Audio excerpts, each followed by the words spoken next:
भारतीय जनता पार्टीचा जो विजय दिल्लीतील जनतेने जे त्यांना फार मोठा विजय जो दिलेला आहे त्याबद्दल दिल्लीतील जनतेचं मी धन्यवाद देतो।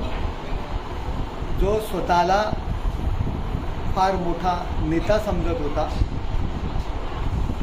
गरिबांचा देवता स्वतःला समजत होता आणि पंतप्रधानांपेक्षा मी मोठा आहे, मी पंतप्रधानांना मानत नाही अशी त्यांची भूमिका होती। खायचे दात वेगळे आणि दाखवायचे दात वेगळे अशी परिस्थिती होती। अशा नेत्याला घरी बसवण्याचं काम दिल्लीतील जनतेने केलेलं आहे। दिल्लीमध्ये रस्त्यात खड्डे आहेत की खड्ड्यात रस्ता आहे अशी अवस्था होती। इतक्या वर्षात शुद्ध पाणी देऊ शकले नाही, परंतु रस्त्यावर दारूचे अड्डे देऊ शकला। स्वतःला समाजवादी गरिबांचा दाता समजत होता, परंतु स्वतःसाठी लोक झोपड्यांमध्ये राहत आहेत, झोपड्यांचा विकास करू शकत नाही, परंतु स्वतः एक काचेच्या महलामध्ये, काचेच्या बंगल्यामध्ये जो राहून समाजवादाची जी काही वार्ता करत होत्या, समाजवादाची जी पोपटपंची करत होत्या, अशा माणसाला लोकांनी घरी बसवलेलं आहे।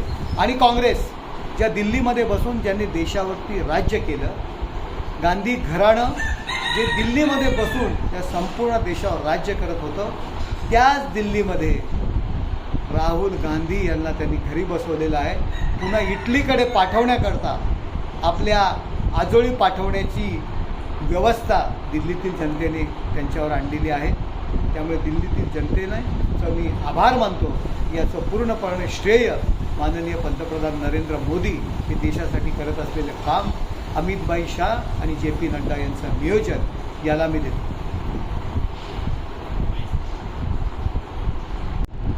उद्धव ठाकरे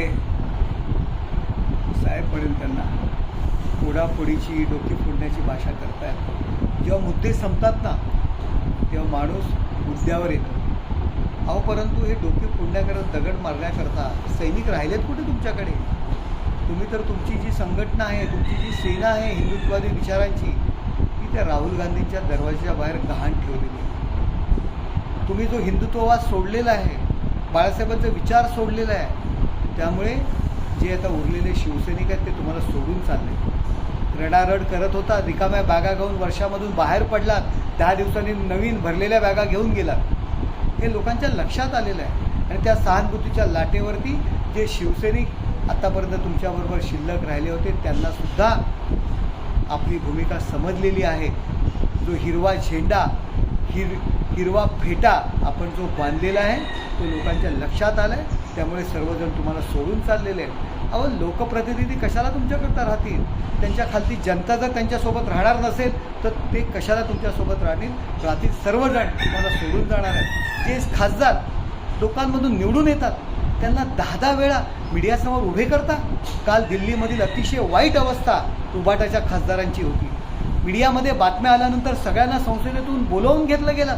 असेल तसं या संसदेतलं बजेटचं भाषण, बजेटची चर्चा सोडून या आणि मीडियासमोर एकमेकांचे हात धरून उभे केले आणि सांगावं लागलं की आम्ही तुमच्यासोबत आहोत। अहो, डोक्यावरती बंदूक ठेवून पतिव्रतेचे धडे नाही देता येत। पतिव्रतेची परीक्षा ज्या पद्धतीने केली जाते त्या पद्धतीने काल खासदारांची परीक्षा केलेली आहे। खासदारांच्या मनात प्रचंड राग आहे आणि जर तुमचेच खासदार आहेत तर तुम्हाला 10 वेळा मीडियासमोर दाखवावं का लागतंय? का त्यांच्याकडनं कबूल करून घ्यावं असं वाटतंय? यावरून लोकांच्या मनात, जनतेला ह्या गोष्टी कळलेल्या आहेत, कोण कसं आहे आणि कोण कोणाबरोबर आहे।